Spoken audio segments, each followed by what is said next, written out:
Welcome, everyone, to One Site Fits All, the GED Testing Service Tuesdays for Teachers. Just for your information, today's webinar we hope is extremely informational for you because for the past 4 years, GED students, of course, have accessed one website while GED instructors have accessed another. So today, it's one site for all. And although we all know change is very good, sometimes change can be a little bit challenging for us. So today, we're going to explore the brand new GED.com website. And as we do, if you have questions, etc., please put them into that question box and we will answer them as we go, or we will answer the rest of them at the end of this session. We have today with us Daphne Atkinson and Susan Pittman. I'm Bonnie Goonan, and we're just thrilled to be with you today. Also, we have with us Eliza Wong, who's the Director of Marketing for GED Testing Service, and Kernan Roll, Director of Operations, and Marketing Manager Maria Schmitzel, who will also be answering questions at the end as we go through this website. So let's get started as we look at what we're going to accomplish today. As I said, we're going to explore this new website, and we're going to learn all about the student resources as well as the educator resources. And we're going to identify locations of those favorites that we all have, but maybe we're having a difficult time finding them. And then, of course, we're going to spend a little bit of time discussing some issues and concerns that you may have, because it truly is a total website redesign. And it really is about improving that student experience and, of course, each and every one of our experiences as well. So let's get started as we look at this new website. The first thing, of course, you'll notice is that it's a new home. It's a new URL, https://ged.com, a really easy to remember URL. So, Susan, when did this website get started for us? Well, this is brand new. We are in June. They actually launched in May. So there are a lot of things that the GED Testing Service has been working on to make sure that, this is good for everyone as we're coming through. And so, when you think of this, I want you to think of it in terms of that it's really looking at, how we improve that student experience, but also it's about working with you as well. We're going to talk about engagement, how we get students to persist, and also look at those long-term sustained outcomes, because we don't want this just to be one thing versus another. I come in as a one-hit wonder. I sign up for the test and that's it. There is so much more that's available, that's out there. But Daphne, I'm going to ask you if you could talk about, because one size doesn't fit all, about how we're highlighting that adult ed, but also we're taking into consideration some of those who might be pursuing the GED on their own. Thanks, Susan, and great to mention this right up front. We absolutely will continue, have been, and will continue highlighting adult education because, especially as it relates to those higher order thinking skills, teacher support, like those of you in the audience, is invaluable to students. And students actually recognize that. But along with that, we also, as a national program, have to acknowledge the fact that that not all of our students are from intense urban areas where there are 15 programs within shouting distance of either where they work or where they live. We have a contingent of students for whom the nearest program can be as much as 100 miles round trip. And so we have to be flexible in terms of serving students and serving students' schedules, because we all know that they have busy lives with families, with multiple jobs, with multiple commitments. So it's a balancing act. We want to guide those who can best benefit from adult education. We want to send them in your direction happily. And for those who, for whatever of the variety of reasons, can't be part of an adult ed program, we want to provide some viable options that will still get them to that same fabulous outcome that we foresee for all of our students. And we've had. And that sounds really good. You know, that's really important because, you know, for many of our students, it is such a struggle. And we oftentimes will lose some of our students because, you know, a new job comes up. So the fact that, you know, as adult educators, we can say to them, okay, I understand that, you know, your job has changed or you've taken on another job, but, you know, you don't have to stop right now. Let me give you some resources. So I think what we're going to be able to do with this is actually, you know, kind of use it in conjunction with what we're doing within our programs as well. So thank you, Dan. Absolutely. And so you want to go on from there? Yes. And okay. So let's talk about the problem that we're solving. And many of you who have come to the professional development that we've done, you've told us about the fact that students have lacked confidence in their ability to pursue this and to successfully complete this. And a big part of your job, aside from helping them attain mastery of the content, is to build that confidence. Well, on the website, we recognize the fact that students do need confidence and skills in order to persist. And so it's not just academic skills.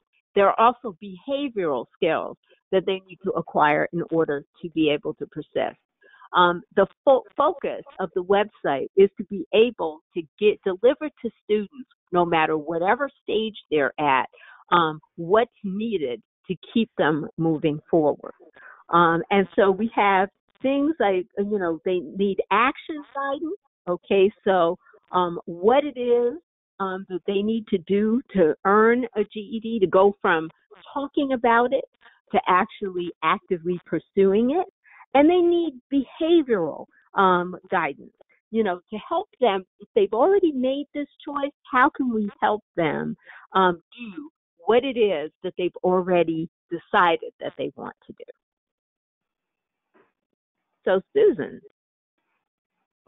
let's talk a little about the assumptions that were underlying the website's design. Well, we have a lot of different things because, you know, one of the things that were out there is that we want students to know what to expect. And so, you know, because again, our students sometimes are they're very concerned about what's going on. They don't know exactly how everything works. And so we want to get them to do that. But we also want to make sure that we're promoting that trust in the GED and that it is attainable. So keeping those things in mind, and I think as you go through and we're looking at a number of different goals that were set up for this, you're going to see how this all kind of plays into being. So we also wanted to, because this is something we heard quite often from not just students, but also teachers who had their own GED.com account, is I'm not sure exactly where to go. I don't know exactly what I'm supposed to do. So they wanted to have a way that it was laid out that really made sense. We want it also to really be something, and Bonnie, if you can come back to that previous slide for just a minute. Thank you. They really wanted to look at how they could increase that percent of people who are coming to the website, but not just once. Let's get them back multiple times. Again, all of these things are targeted to making sure that, you know, this works much faster for students. It's much easier to work within, and it's engaging. That's something that we want to make sure that we're always doing, is engaging those adult learners into the process, because the more engaged they are, the more they're going to persist as they go through. So let's take a look at some of those goals that are out there. So, hey, let's get everything organized, so that it's really aligned to what students want to do. So you notice that as you look at this, and if you've had a chance already to get out there on the site itself, you notice you don't have a lot of clutter. You can, as you look through, you can view your progress. You can learn more about the GED right then. You don't have to go and wait till you get through several different pages, but there's access that's there. And you can see those different actions that you can take. So if I'm at study on my own, because I'm not right now going to be able to go to a class or work in that way, okay, I've got an option. I can click on that and it immediately opens up options for me. So now I can see practice tests and online classes and all of those different types of things. So much more, as we look at this, much more intuitive in moving through. All right, so let's look at goal 2. And when we come to that, we wanted that content to be useful in meaningful ways. So you want that student's activity so that they can, okay, if I'm going to see where I stand, then I want to be able to move through this process. Now, notice too that this is not just about, oh, I'm at a laptop, I'm at a computer, because we know that for many of our students, they're in the mobile world. So they are accessing things from smartphones and they're trying to look at it from there.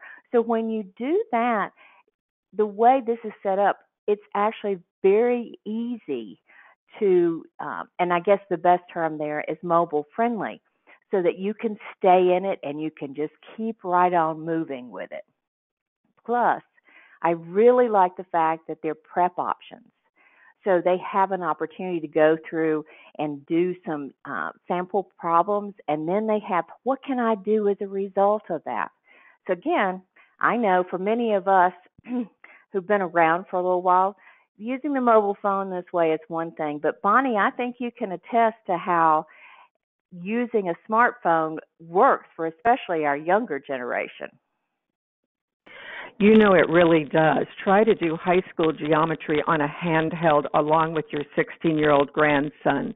First of all, you just want to say, you can't do it that way. And you know what? He can very well. And that is where I look at this new website and the way the screens are laid out. It's very intuitive to not only a computer, but also all those handhelds that our younger students are so comfortable with, and not just comfortable with, but that's what they use. And so they need that information in a format that's useful to them. And that's part of what we really want, is to have that. Again, let's don't try to think about what might be best for us, but what's best for our students as they're moving through this.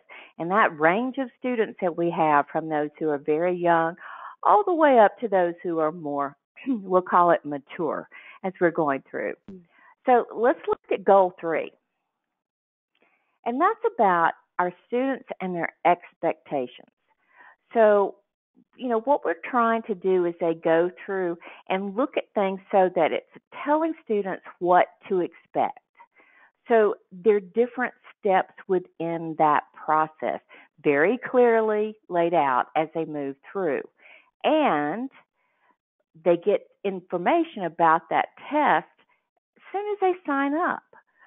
That will help them in terms of knowing, oh, I'm going to have to, no, I can't do my test at home. I'm actually going to be at a GED testing center. It now gives me, maybe before I actually go in, I want to brush up on things. So there are different action steps. Remember what they said about engaging the student and getting them so that they are involved in this process, not just, oh, I've signed up and I'm done. So that's another part of it as we move through. And then also looking at goal 4, we really talk about having guidance that encourages students for action. We want to motivate. You're on a roll. Okay, you've done these sample questions. Now maybe what you want to do is you want to take that official GED Ready practice test.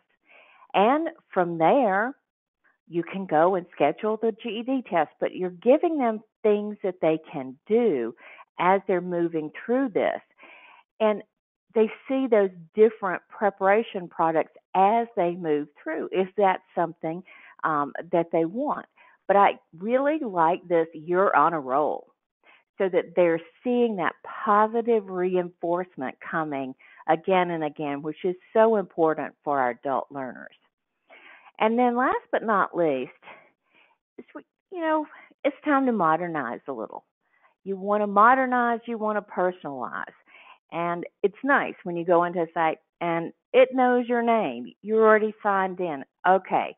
And you've got that encouragement, the quote that they have that may be there, an element of surprise and an encouragement with a quote.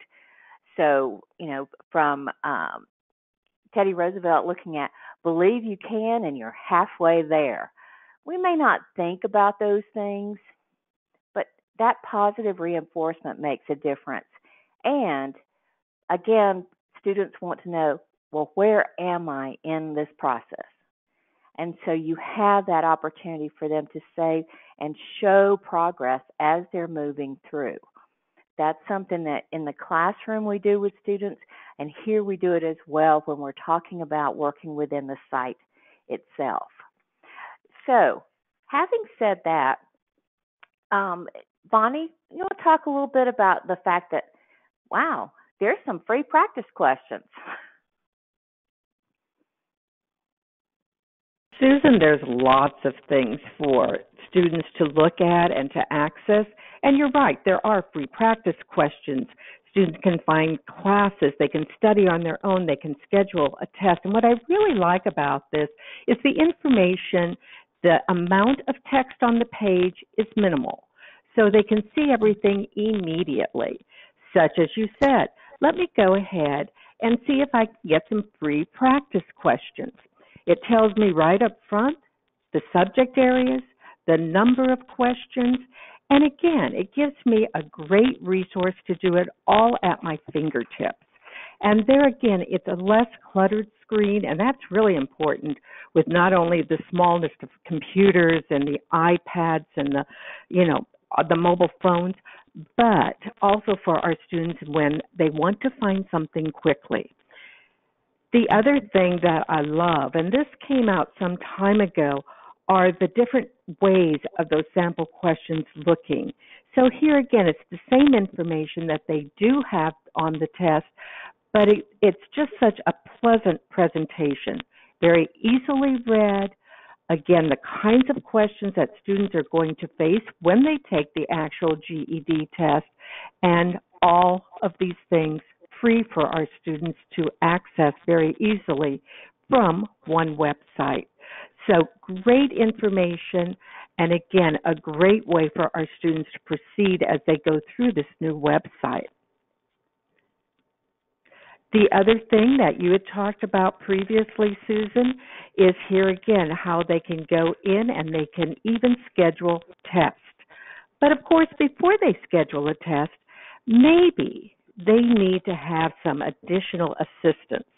And so very easily they can go in and find GED classes near them. We all know that, as Daphne earlier said, some students are not close enough to a GED site to make it feasible, but many of our students are close enough. And so in the field, we put in our different programs. Students click in their zip code or their address, and they can see very clearly where their classes are.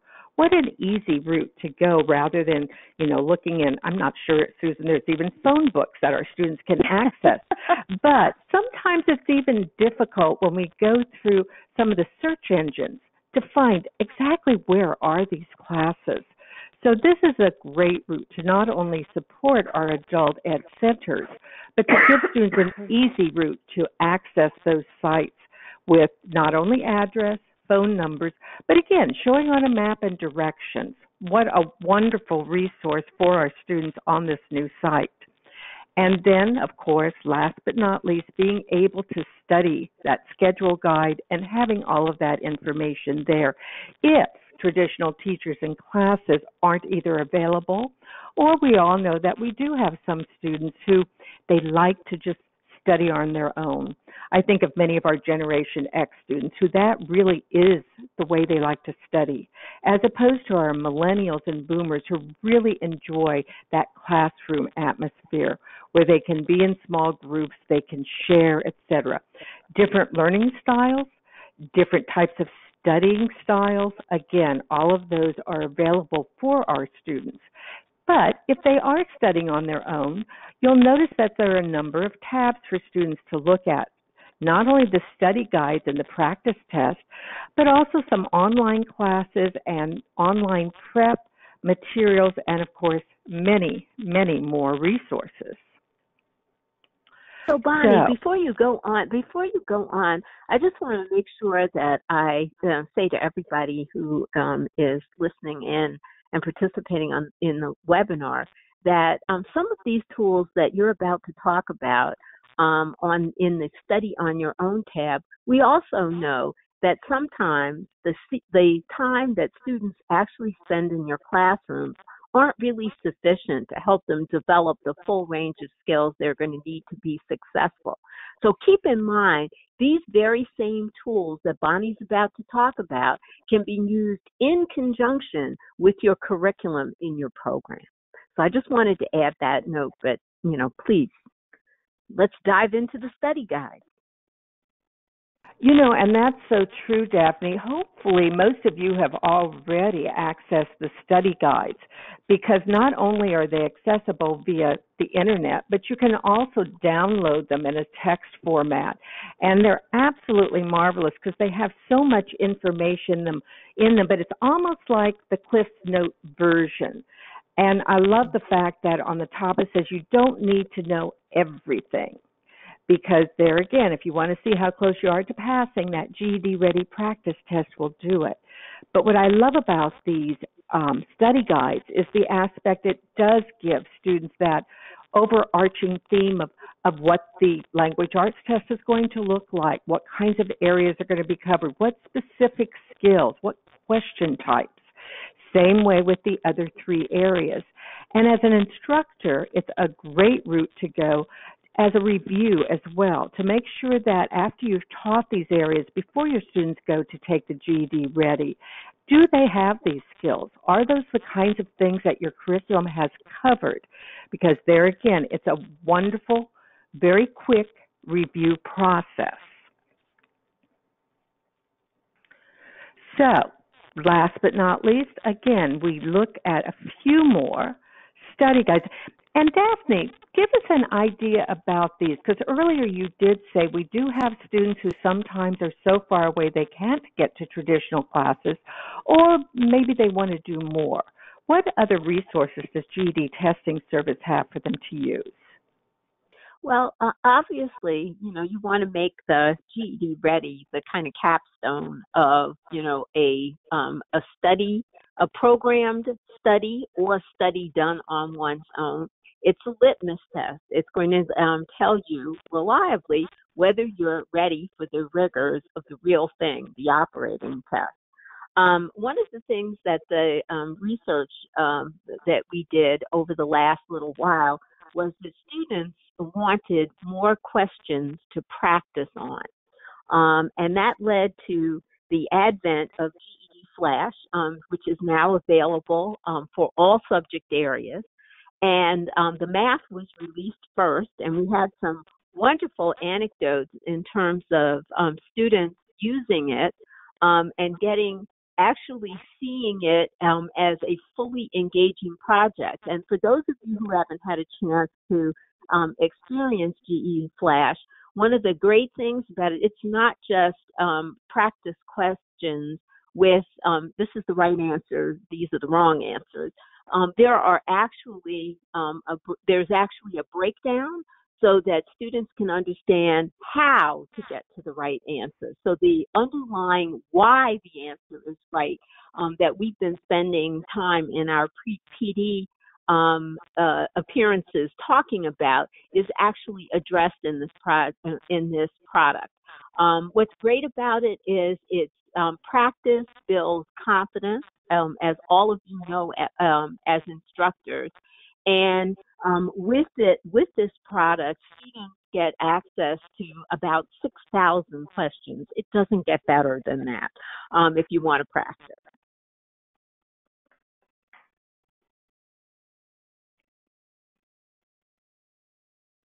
So, Bonnie, oh, okay, we've got more. We are absolutely front and center. Adult ed, GED preparation classes, still of interest, to thousands of students. We do have, at least in some states, adult ed programs can get the names of students who've expressed interest in connecting with an adult ed program. If your program is one of those programs, I absolutely urge you to not let that student raising his or her hand for help go ignored.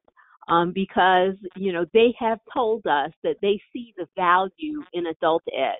And if you are using or have the potential to use GED Prep Connect, that is another way. So we work it from both angles. We present adult ed and the benefits to students, but you also have an opportunity to get students, because as they sign up for their account, they can say, I want to share my scores, or I'm interested in hearing more about adult ed. So don't overlook that as a pipeline into your program. And we also have GED Live, which, like the other preparation products, can be used by the individual solo, but can also be used in conjunction with the classwork that you are already working with students on. We all know that there are some students, not that they don't have the ability to learn, but need a little bit more confidence boosting, and GED Live allows them to get some more class time at their own convenience, either as part of a live class session, or they can access a recording. So all these tools are really made for students to use them and to tailor them, and you as well to use and tailor them to more individualize a student's learning program. And I hope that you will, see them and use them that way, because we know that in building a foundation for success, sometimes it takes a little bit of extra effort, and in the end, that's really worth it. Daphne, our students also, I was going to say, have the access to purchase these materials that are online, and I do believe that we had a question on the cost of GED Ready for students, and you can see the cost here. As we all know, if we sign up for In Session, the newsletter from GED Testing Service, there are different times that there are, shall we say, sales or incentives for our students to take the GED Ready as well. And lots of different prep materials. And Susan, I think you were going to say something. Well, I was just going to bring up the fact that, Daphne made mention of the fact that sometimes our students need more practice. But I think, too, about the student who is only able to attend class twice a week. Maybe it's one of those where that is the only classes that are available, like maybe on Monday and Wednesday evenings or Tuesday, Thursday evenings. And so how much of importance they could have and supplement that using something like GED Live for those other times. Because right. We always bemoan as adult ed teachers, I go through and I've got my students twice a week, the class meets, and, by the time I get to the next Tuesday, some students have forgotten things. Well, here's an opportunity for them to be working on things and reinforcing those skills in another way. So, there's so many different options that are available here, and I think what we need to do as instructors is look at how we take advantage of all of those different things as we're moving through. I couldn't agree more. Because there are so many possibilities that are out there. There are, and in fact, the most successful learning, as everybody on this call knows, the most successful learning occurs when a student also, in tandem with classwork and coursework, develops an independent practice. And these tools allow them to do that. So true. We've talked about study guides, but just know that our students also have access to other things, such as videos and all types of tutorials. And so those also all exist on My GED for our test takers, our students, as they do for us as well. And you'll notice that so many of the materials that GED Testing Service develops are also available in Spanish. So when you're looking at some of these items, just realize that if you are dealing with the Spanish GED, make sure that students know how they can access that to best serve them. But I also like this new site where the free resources, they're right there. So when the student says to you, where in the world is that tutorial or practice with the calculator? Where in the world do I find out, the math formula sheet or any of the extended responses? And you can also see a video for the GED extended response in more than one video. I believe there's 8 of them there. So lots and lots of free materials available to our students just by clicking into My GED. But to me, this is really one of the things that I have always loved about the student or test taker portal, and that is that I get to see how I did on the test and what do I need to do next. And so as students look at their dashboard, they can see their different scores. They can see what they did, what dates they took the test, and you'll see here it even tells them 138 is too close to call, and it's a positive. Many of our students may say, oh gosh, I have to go all the way to 145. That must be an awful long way to go. But if I see, gosh, I'm only 1 to 3 questions away, that gives me a lot of confidence and says, I can do this. I just need to learn to master a few more things. So even the language on the dashboard has been updated, and it's just, Susan, I think it's so positive the way they are putting the words down. And so as our students read them, I just can't help but think it will be a motivational factor for them as well. Oh, I agree with you because, again, keep in mind all the things that we're trying to do within this to keep students motivated, to keep pushing them ahead, to get that persistence going so that we don't have someone who is so close that they just walk away, but instead that they persist and they're able to move on from there.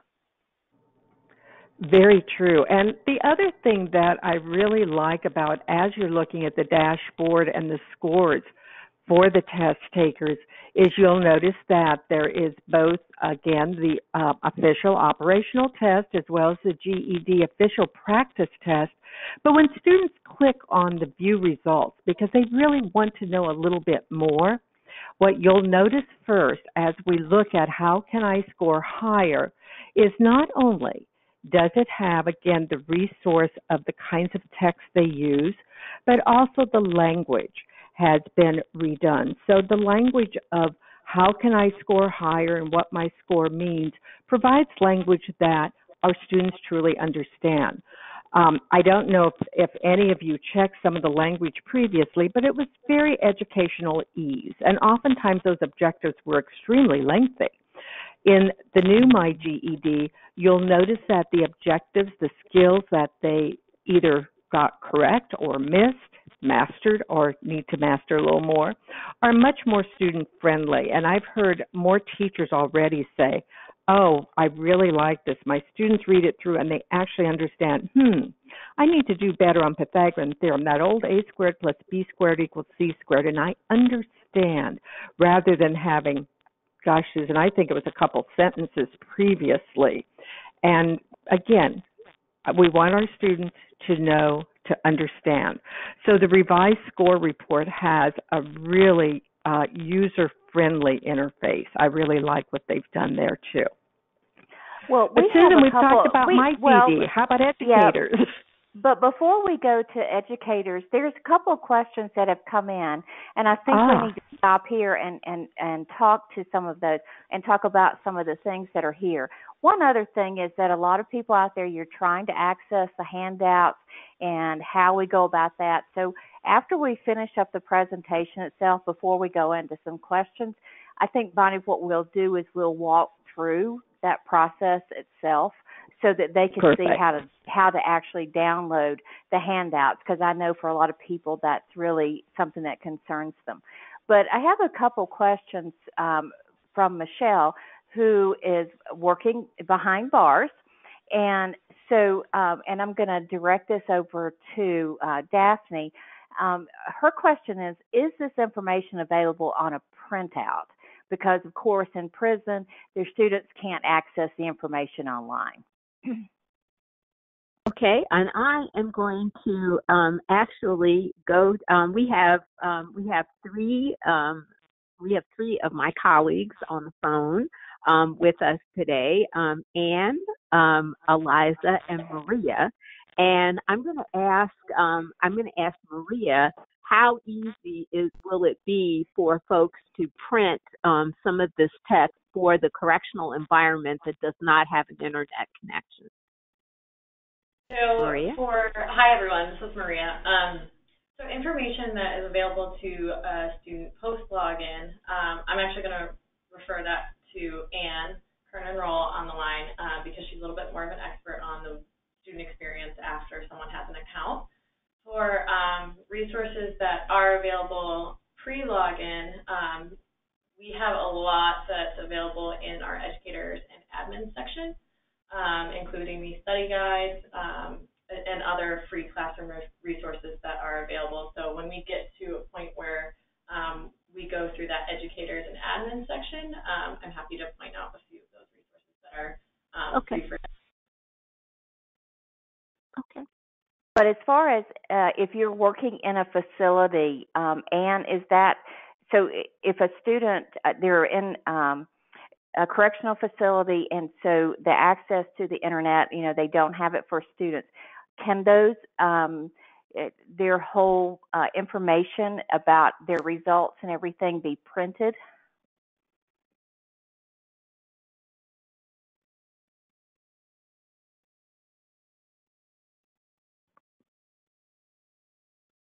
Drop off. Anne, you might be on mute.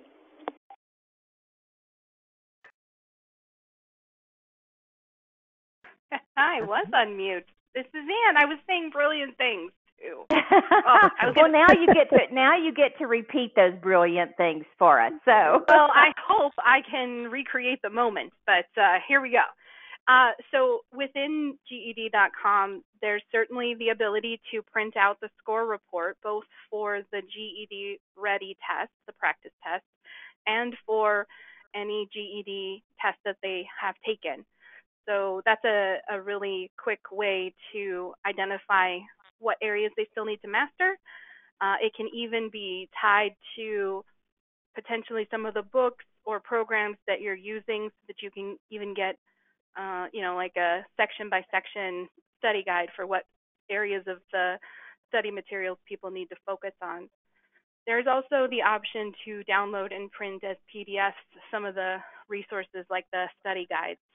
So, and those are available both in English and in Spanish. I think the Spanish might still be in translation, so it might not be out quite yet, but it's definitely coming soon.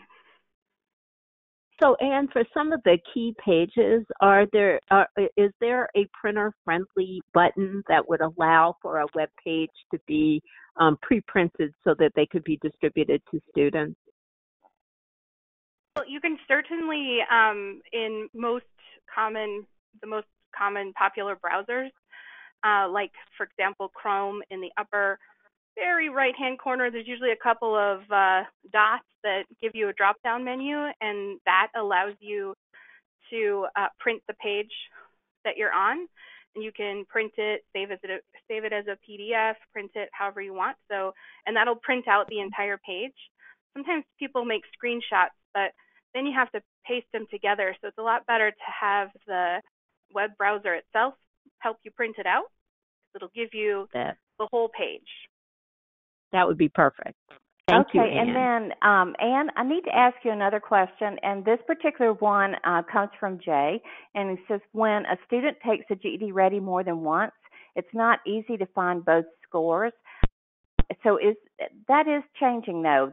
Isn't there a test history now? There is a test history page, and it's always available. It's just not very prominent. So, but it is always available, and any tester can go to that page and find all of their GED Ready tests from the past. So usually the one that shows up is the most recent test, because that's the idea, is that's the best reflection of where you stand today. Okay. And then we have a couple of other questions, and one of them is from Amanda, and she says, have any of the GED Ready practice tests been updated on the new website? So do we have new versions of GED Ready practice tests? The GED Ready tests were refreshed earlier this year, I believe. Daphne, do you remember? Yes, they were. The new set of them were released for use either at the very end of December or at the beginning of January. So they are not the same ones from last year. Okay, so that's really good to know. We do have from Michael Chambers, it has a comment regarding, I would encourage you to make the login button larger and more visible and prominent on the web page, including on the mobile version. Currently, the student has to click on menu or find the login further down the page. So I think that's just a recommendation that's coming through. So that would be one thing. Then also, Michelle has a comment that Daphne, you may be able to answer this. She's specifically looking at the example we gave of 139, which is 1 to 3 questions away from passing. And this was actually, Michelle, we were looking at GED the GED Ready test, so that 139 was putting them in a too close to call. But Daphne, can you talk about the fact that student might only be 1 to 3 questions away from being able to be successful on this test? Okay, I will. The one thing that our colleagues in assessment services have highlighted over the entire life of the test is the fact that the people who fall in that pretty narrow range between 139 and 144 are unique in some ways, because it's not that they completely lack a foundation, but what they lack is consistency. And sometimes that consistency could be something as easy as practice with the skills that they are not demonstrating consistency with. And at some of the professional development workshops that I've given, I've talked about the fact that when in terms of geometric reasoning, when you teach in the classroom that the area of a triangle is 1/2 the base times the height, in a lot of students' minds, what that translates into is that when I come to the test, GED Testing Service is going to ask me to compute the area of a triangle. Well, we're actually not going to do that. We'll give you the area, and then we'll give you some other information, and we'll tell you compute the height or compute the base instead. And that's what we really mean by consistency. And that's why those students can be improved through practice and understanding more about the underlying why and not so much focus on the how. These are students who have learned the protocol of calculating something, but they don't necessarily understand all the why that underlies it. And if it's presented slightly differently, Even though they know the concept and you taught it in class, they may not recognize it. So the goal with the folks that fall in that, too close to call range is to raise the level of their consistent recognition of a particular concept. Okay, so let's look at just a couple more, and then Bonnie will go from there into looking at the educator portion of this, and then we'll come back over and do some more questions as we move through. But from a standpoint, and Anne, I'm not sure if this question goes to you, or Daphne, if it goes to you. As far as those who work behind bars, no, there's not a place where they can just download the practice test, but isn't there another way they access the GED practice test, the GED Ready? Anne, are you on? Or is she on mute? Gosh darn it. You guys, I got twice now. Okay. Yes, there's a couple of ways to take the GED Ready while you're in a corrections environment. Any corrections test center is set up to be able to download and administer the GED Ready test. So if you're working in a facility where mobile testing comes around, GED Ready tests can be taken through that mobile testing site.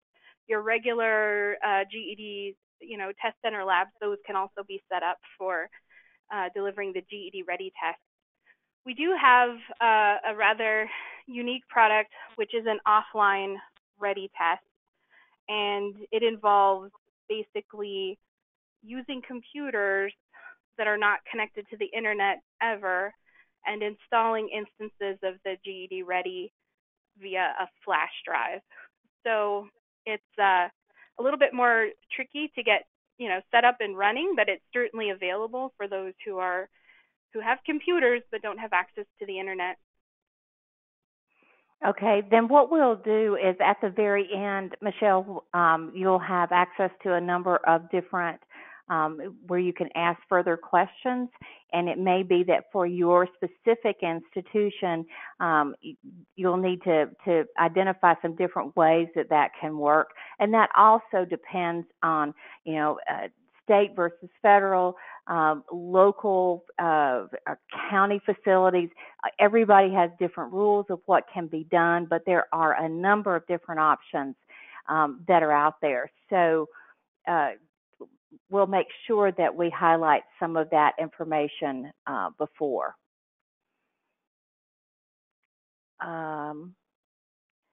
Okay, then Bonnie, let's go ahead and we'll move over to what we have on the educator's side, and then don't think that we're not going to come back and have more of the questions, but we'll go ahead and at least take a look here so that you see, it's not just for students only, it's for all of us, and we'll take a look at some of those pieces.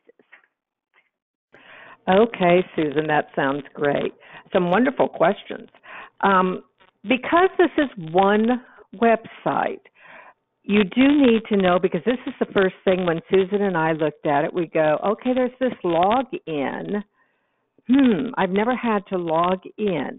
Realize there's that for educators, there's no registration required. So all you need to do is click on Educators and Admin, and you'll get right into the GED.com site that deals with all of the resources that we're so used to seeing on the old GEDTestingService.com website. So, no registration required. I think the big thing, Susan, as you and I were getting used to this new website, was really just finding where everything was. Like any new website, the information is there, and actually once you get used to it, it is easier to find. But those initial visits to the website, when you're looking for the assessment guide or maybe the performance level descriptors or all the teaching resources that you want to find, you may say, where in the world are those? So it is going to be for you time to explore. And so we want to take you through just a few areas of time to explore so you can see where things are. You'll notice that on the screen, on the left-hand side of that middle rectangular situation, you do have on the left-hand side, you've got an overview, you have teaching the GED test, you have free classroom materials, you have teaching resources, professional development, and then even down into things such as prep products and how to promote your own program. But if you look under areas like the free classroom materials, teaching resources, and professional development, you're really going to find all of those materials that you've gotten so used to seeing. So, Susan, let's Bonnie, look a little bit at the types of things that are there. Bonnie, before we proceed, let me also interject that some people have probably had the opportunity to explore the website a little bit and may have noticed that there isn't a search function built into this part of the website. And I wanted to make sure that I address that for the folks who are wondering, so where is the search function? One of the, compromises that we had to make, because we've been promising you this website for the last year, and we knew that it was going to be a significant undertaking. We wanted to make sure that we delivered it on time, which we promised to deliver it in the spring. And one of the things that we decided to not launch with is the search function. I do want everyone listening to understand that it is on the prioritization list, and you should be able to see it. We'll probably announce it in session when it's actually implemented in a couple of months. So please bear with us, and this is actually part of the reason why we opted to do this webinar, to sort of deconstruct what materials are under the critical headings that you are most likely to use, reuse, and use again. So I just wanted to interject that. No, we didn't forget about it. But as you might imagine, we had to make some trade-offs in order to deliver this, both for students and educators on time. Daphne, that's a good comment, because we had looked for the search engine, but I think we all need to realize that anytime you develop a brand new website, it's a dynamic product. And there are going to be changes, additions, et cetera. And that's the good thing. That's the exciting thing. So it's one of those things you're going to want to return often to see the new things that are put in the, and again, as you said, Daphne, watching in session so that you can see, when does the search engine show up here? Just realize that you can still search for things through your browsers, of course, and I've done that numerous times if I just can't find something as quickly as I want to. But I'm really glad to hear that is on the list of new development coming to a site near you soon. So that's great. That's right. Yeah. Okay. Well, then let's dive into exploring. Oh, when was the last time you read the assessment guide straight through, Susan? Well, I guess that date would be June 2016. No, I'm just kidding. But what a great resource. It is a great resource, but I can tell you that generally I don't read it straight through, but I do use it so that I can go back in and refresh my memory on certain things. There's some things that as we get more mature, sometimes we forget. But I really do use it as a reference that I can go back to, and I can look at maybe some of those assessment targets, or I can look at some guidelines, or quite often I'll get emails from people from around the country, and they'll say, I'm not sure about so-and-so. And before I give information, I want to make sure that it is completely accurate, and it's a good time for me to go back and to refer people to the assessment guide itself. And so a very wonderful tool for all of us to use. Don't let that date throw you off, but it is something that I think all of us need to work with.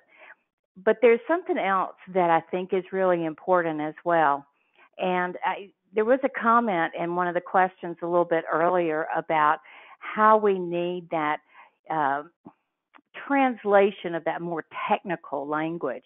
And so something that I think all of us can benefit from, because when you start to look at the indicator language, it's been translated for test takers. And so what that amounts to is that we're trying to put things into in more friendly terms for students, so that and even for us as educators, we have these.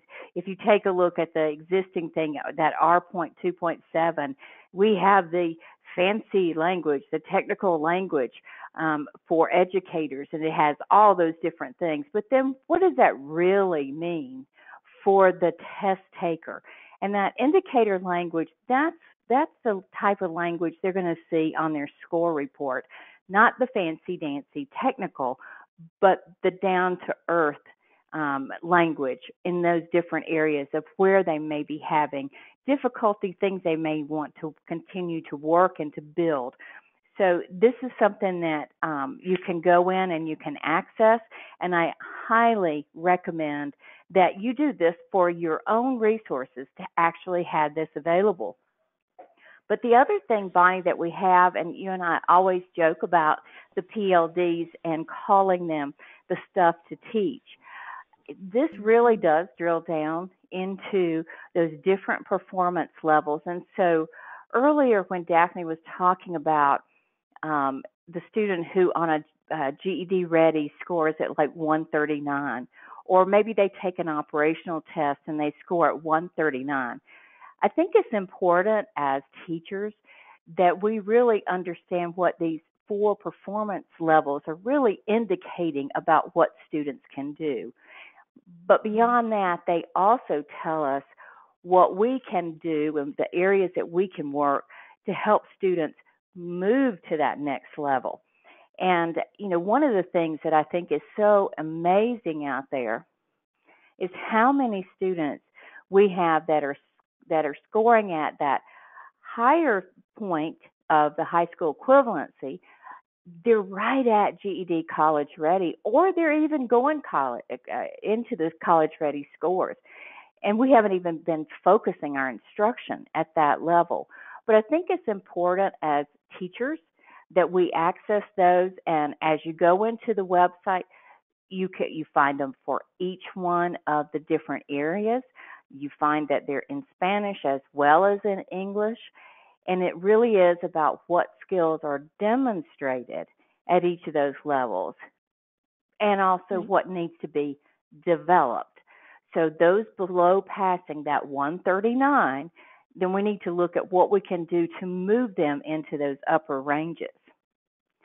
And also from a teaching resources standpoint, we have a couple of other things I would recommend for especially anyone who is new to working with adult education students, the Educator Handbook, because if you're not going to sit there and spend all your time doing the assessment guide, the Educator Handbook is a great resource for someone new to the program to get that overview, and there's some recommended teaching strategies that we have for students as well.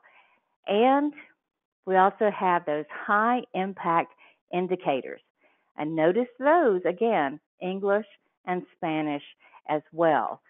So I'm hoping that all of you are aware of those high impact indicators, but just in case we have some people who are not, Daphne, can you just give us the little basics on high impact indicators and then how those relationships are important?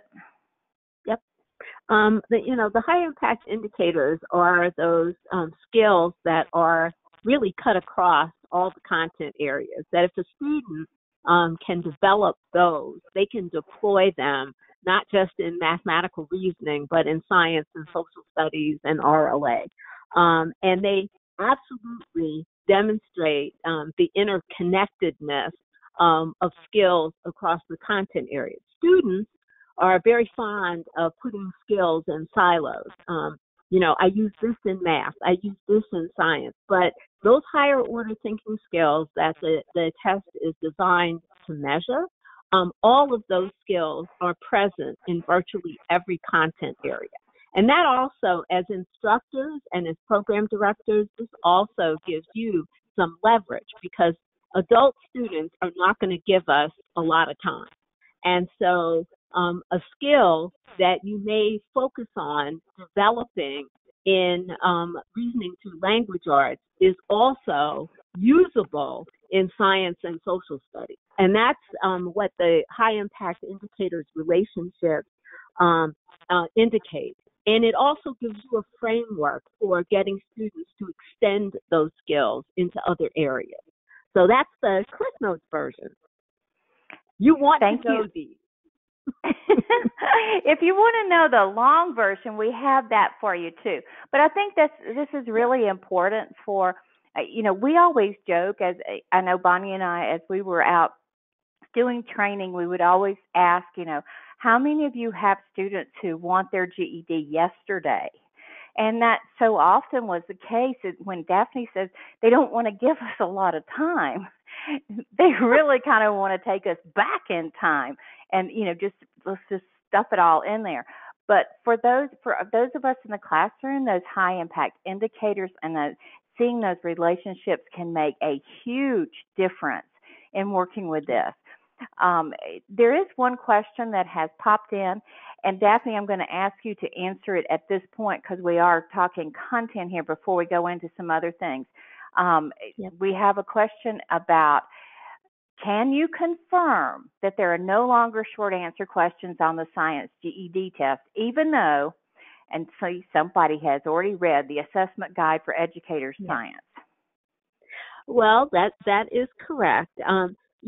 Keep in mind that, in the world of GED Testing Service, which is an assessment sponsor, we look at those science short answers as a question type or an item type, like other item types. And a decision was made last fall. Those of you who are in session diehard fans will remember that in Marty's Corner, he talked about the fact that we were rotating those science short answers off the table for all of the science test forms for 2018. So when the new test forms debuted towards the end of December, the science short answers were not on there. Now, you may ask, why are they still in the assessment guide? Because the other thing that Marty said in his article was that we could, and notice I'm using the word could, bring them back at some point in the future. But for 2018, there are no science short answers on any test form. And please also note that if we do make a decision in the future to bring them back, we will give you all sufficient notice that we're doing that. But that's not to say, Daphne, that the kind of content that correct it's assessed in another way. That's correct. And that's what I meant when I said it's a question type. The content that you need to cover in your science curriculum is still the same content. Experimental design, those things, those concepts, scientific method, you still need to cover them. We will simply test that content with different question types. Okay, thank you. That makes a difference as we're going through.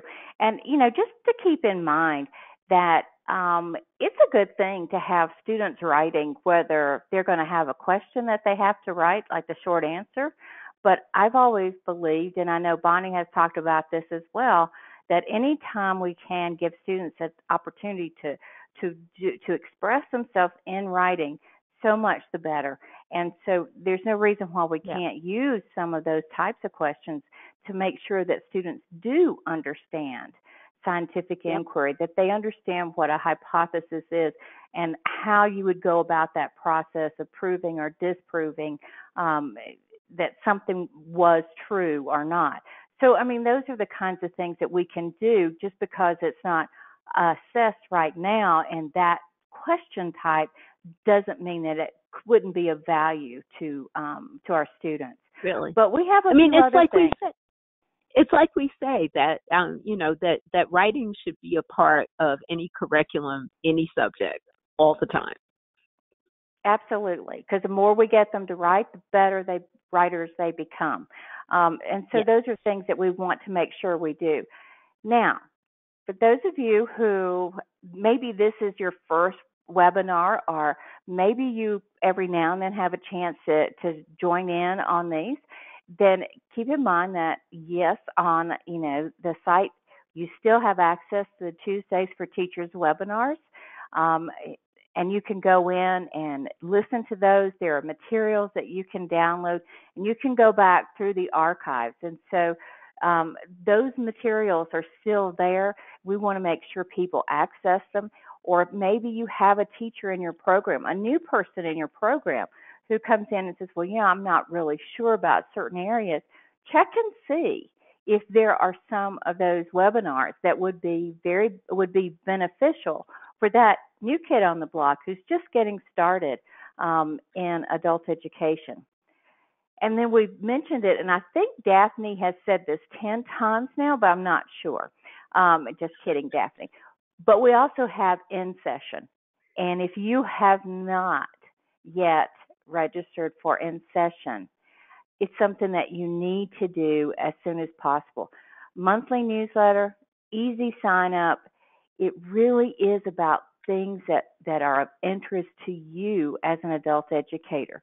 And as Bonnie brought up earlier, that's where you also find out, ooh, they've got a sale, and this is only going to, this is 50% off, or I can buy one GED practice test and get one free. So those are the kinds of things. But the other thing is that we still have a number of students who go into test and they have not gone through the tutorials. And sometimes it's that case of, well, I know how to operate a computer, I know how to play with a calculator, and they don't think there's a real value in it, but there really is. And so those tutorials are there for you to use, for your students to use as well, so they don't have those surprises on test day, and they can practice. You don't have to just look at it one time. You can go back to it several times if you want to and deal with that performance. And just a couple things. And Bonnie, if I could have you just talk a little bit about that computer tutorial and just how important that can be for students. Many of our students may need that little help sometimes, such as that white screen just becomes too glaring for them. Maybe they prefer a blue or a yellow screen because it's much easier for them to read. That is not an accommodation. It's available to everyone. And if they have gone into that computer-based test tutorial, they will know how to do that. The same way with font enlargement. Maybe I need a little larger font size than what I see initially on the screen. Again, the student test taker does not have to write and say, I'd like this to happen. No, it's available to all test takers. So those two things, I just find it really amazing when test takers don't know those things. All they'd have to do is go through that computer-based test tutorial. The same way with highlighting. Some of our students are highlighting kings and queens. That is true. But that's the way they've learned to read. They want to highlight information, or maybe they're working on the constructed response. They want to highlight some of that evidence that they want to use to support which side is better supported. So those are the kinds of tools. And, of course, we know that when they are writing, there is a cut-paste tool. Please know that they can't cut-paste from the text, but they can cut-paste as, again, they're writing their constructed response. Or, if it comes back, the short answer in science. So those types of tools are absolutely marvelous, and if students have gone through that computer-based test tutorial, they'll be really comfortable using them. Also, don't forget the calculator tutorial, because there's many things on that calculator tutorial that can be very, very helpful to students as well. There's so many functions on that particular tutorial that students may or may not know. In fact, I love this calculator. I always have, as far as being a very easy to use calculator. But if my students have not had practice in the different basic operations or even clearing an operation, let's face it, a calculator can get them to the wrong answer faster. And so they need to be comfortable with this particular tool. In fact, when Susan and I do training, we'll often talk about this is a great tool to get started with in your adult basic ed classroom. We don't have to wait until they get into a GED prep classroom in order to use this. It is, again, a mathematical tool that many of your students already use something similar to, but probably not quite as complex on their handhelds. So those two tutorials, if your students say to you, no, I don't know about them, use them in your classroom. You can download them on the computer if you don't want to use, online, and they're just great resources. And you can see, again, both English and Spanish versions.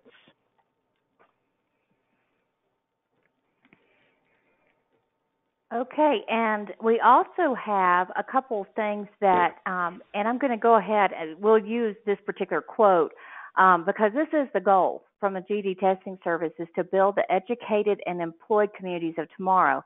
And notice that next part, one student at a time.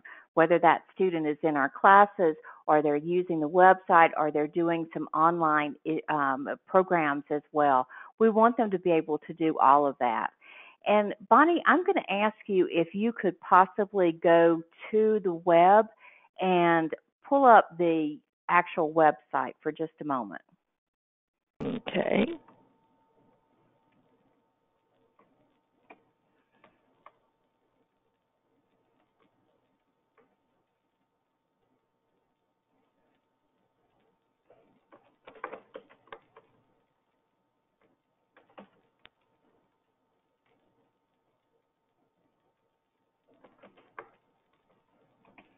We'll see if it will let me.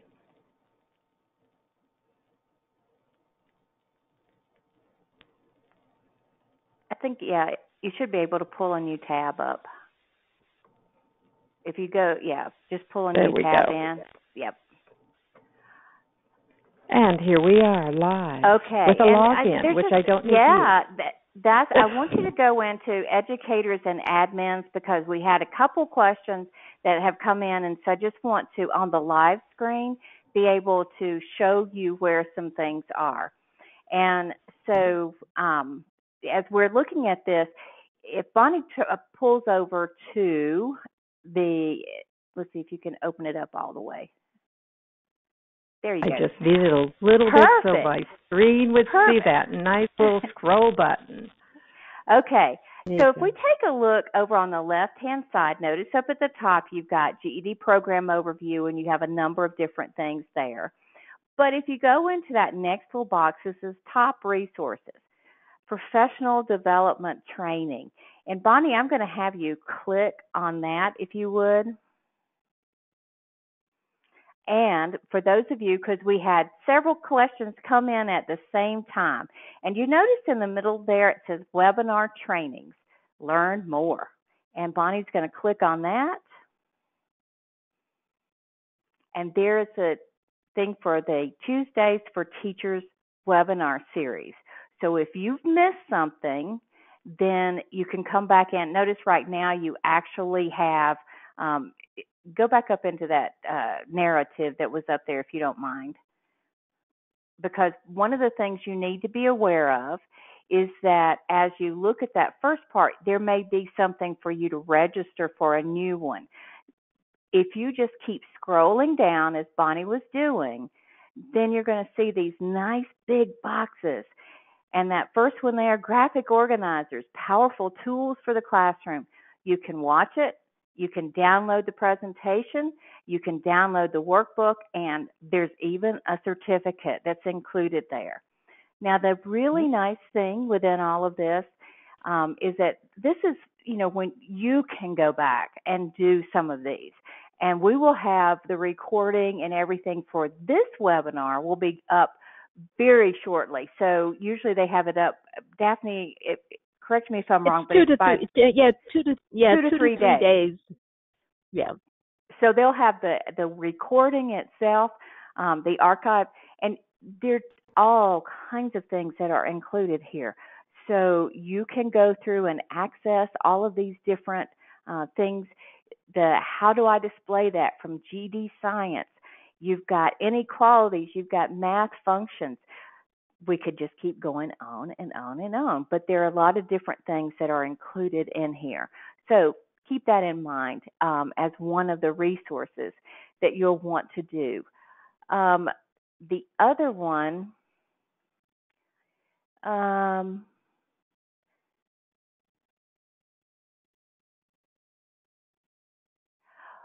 I think Where we would have you a like couple. me to go? Okay, I think we have a couple of technical questions that are coming in. But Bonnie, could you also pull down into that next resource? Go past the professional development one to the next one. Resources to guide your instruction. Yes.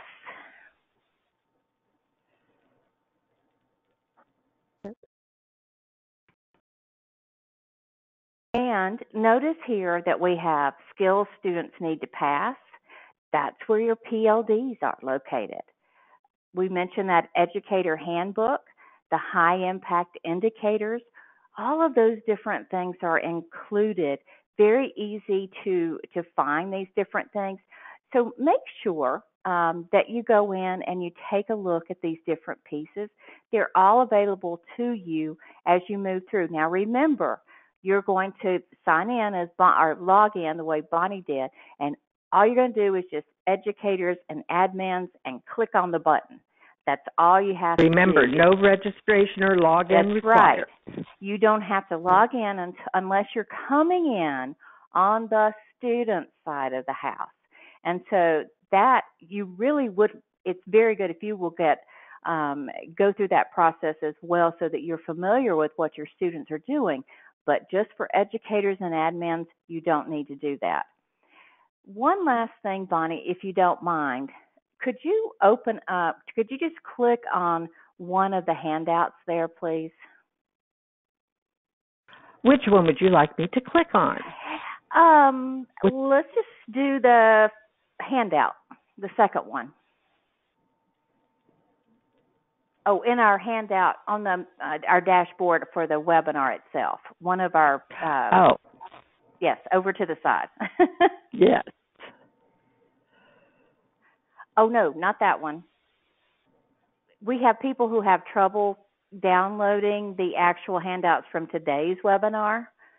So want to go through and show them how we do that. So if you can just click on their handouts, either one of them will be fine.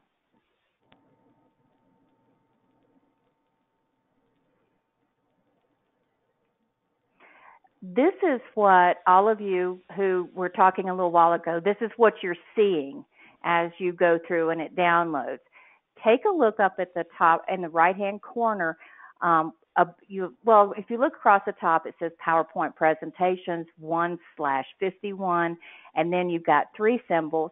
Bonnie was pointing to the one that has the arrow pointing down. All you have to do is click on that, and it will open up so you can save it to your computer.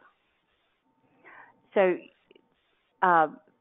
keep in mind that that's how you do any of these different ones, or you can always print them out, whichever one is your preference in moving through. So you have the download, but it's up at the very top of the screen, or the printout, either way. So having said that, we have a few minutes more. And Daphne, I want to take a look at, if we could, because we have our experts who are here. And we have a couple questions that have come in. One of them is, if a program would like to have access to their students' scores, what is it that they need to do?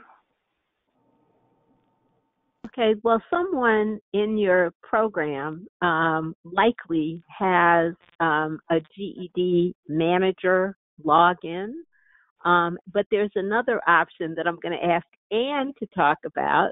Anne, are you still on the phone, or are you on And mute? did I get off mute? Oh, yes, you should come off mute.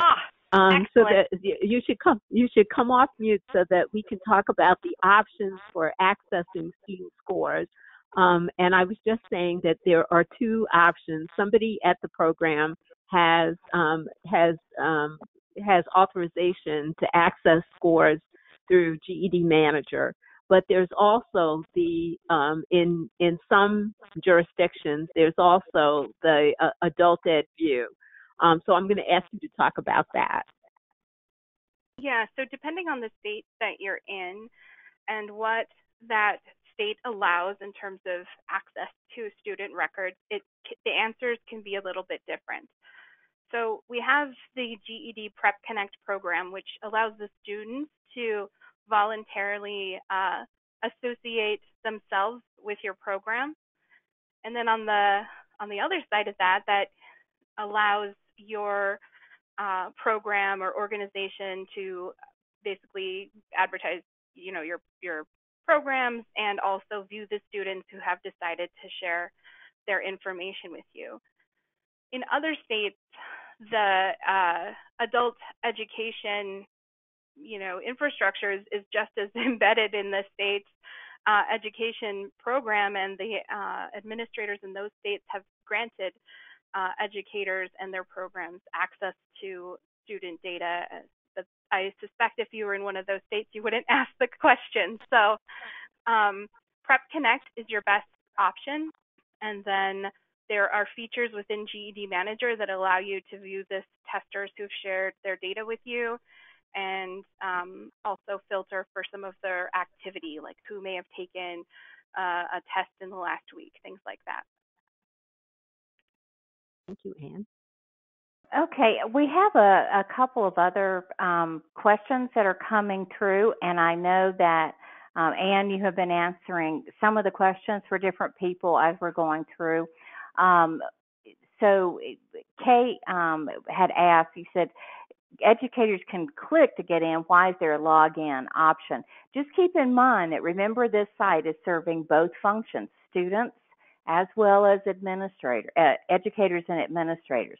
So the login itself is when you're going over on the student side of the house. Educators and admins, that is for where we're going in to pull some of the information. We also have some recommendations, and one is from Michael, who says, would you ever consider a 4 for $20 package for 4 ready tests? Thinking in terms of the students who have limited funds available. So that's just a recommendation. But Michael, we would recommend to you, make sure you've got in session, because then you'll know when some of those sales where you can buy one, get one come in, which would really be great for many of our students.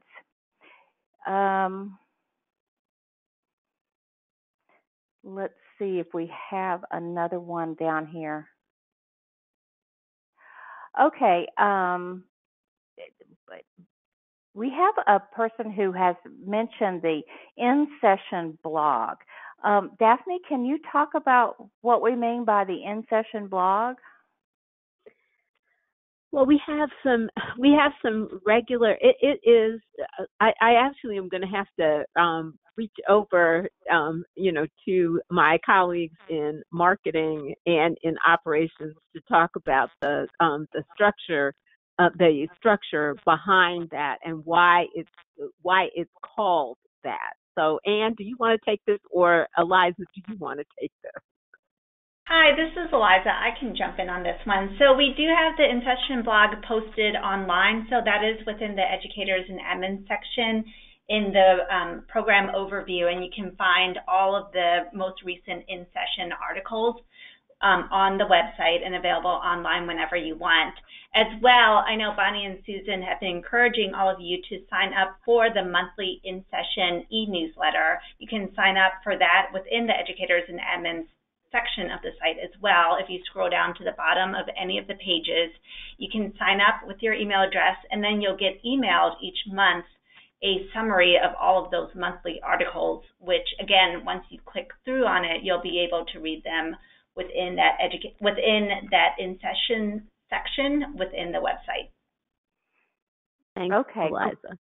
Great. Now, we do have one other question that came in, and this was actually referencing back to the in-session blog, but there so far had not been that this particular Magnia had read a question on it that hopefully we can provide a response for her here. And it says that the sequence of the sections on the practice test for the language arts do not match the sequence on the official test, according to the person who asked the question. Is this the case, or in what order do they occur? I mean, my understanding was they have a time for reading comprehension, they have a break, and so on. How is the sequence done for the language arts? Is she asking about? Is she asking where, for example, the constructive? Yes. What the sequence is? Okay. Yes. So the questions other than the constructive response are split into two sections. There's we don't begin the exam with the constructive response for a lot of obvious reasons. For the people who are phobic about writing, you do not want to go there right out the gate. You want to talk about raising the anxiety level through the roof. That would do it. So there's a part one that, students can work through that are the variety of items, multiple choice and technology enhanced items. Then part one ends. And I believe there may be a break. Not quite sure. I don't quite remember whether the break is before or after. Then there is the constructive response, which is in its own 45-minute module. And what that means is you can do nothing but that for the 45 minutes. You have no access to part one or part two of the exam. So that's kind of a pitch for you as instructors to tell students to go ahead and attempt the constructive response. Don't decide you're going to sit there for 45 minutes daydreaming, because you can't do anything with anything else in the test. Okay, and then part three is the last part of the multiple choice and technology enhanced items. Okay, perfect. And that, again, that does get people to understand just how important it is to take the time and use that time for the writing itself. So good way to push students. And then the other thing is from Fiona we have, is the highlighting feature available on all 4 tests?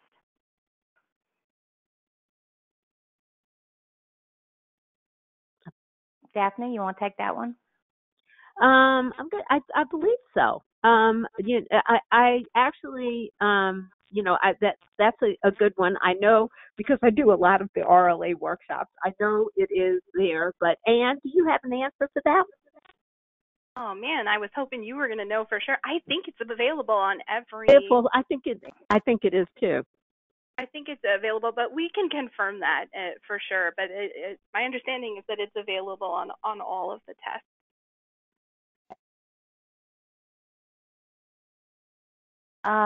Then we have a question here, and I know we're coming to the end of our time, but is there a way for students to designate who their educator is so that the instructor is going to have access to that information?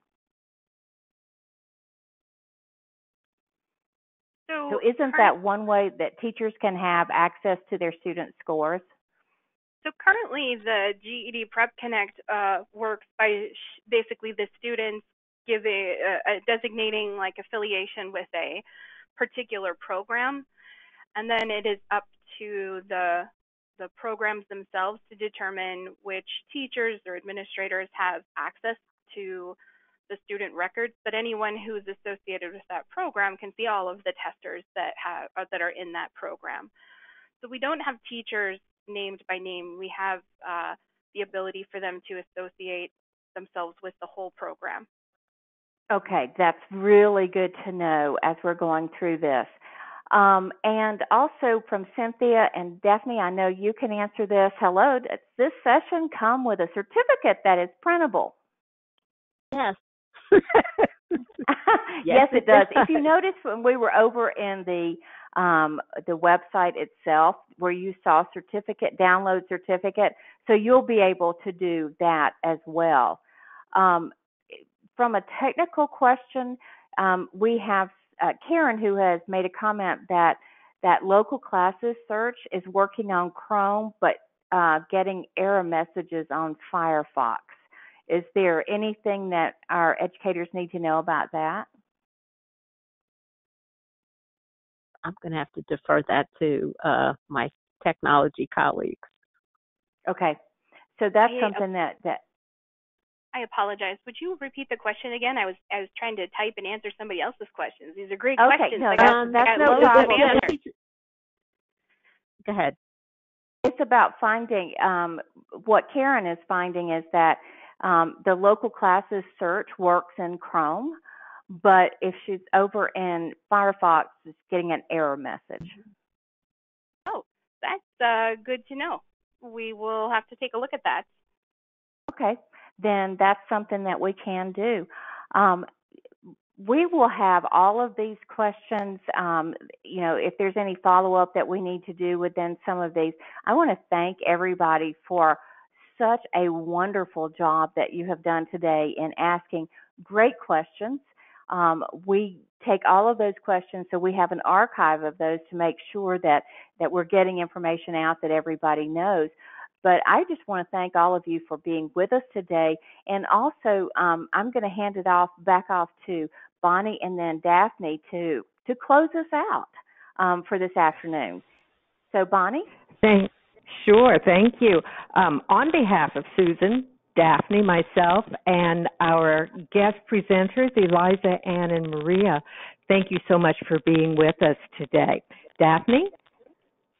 Yes, I just want to add my thank yous. And as you might have noticed, the last page of the handout has a number of email addresses that are email addresses that are things that you might want to know from us, and we are happy to be of assistance.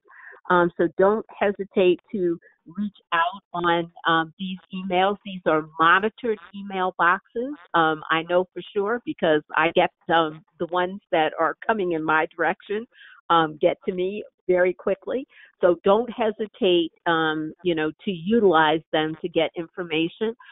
As always, we are incredibly appreciative of your taking the time to be with us and to be engaged and ask a raft of wonderful questions. All I can say is thank you, and thank you.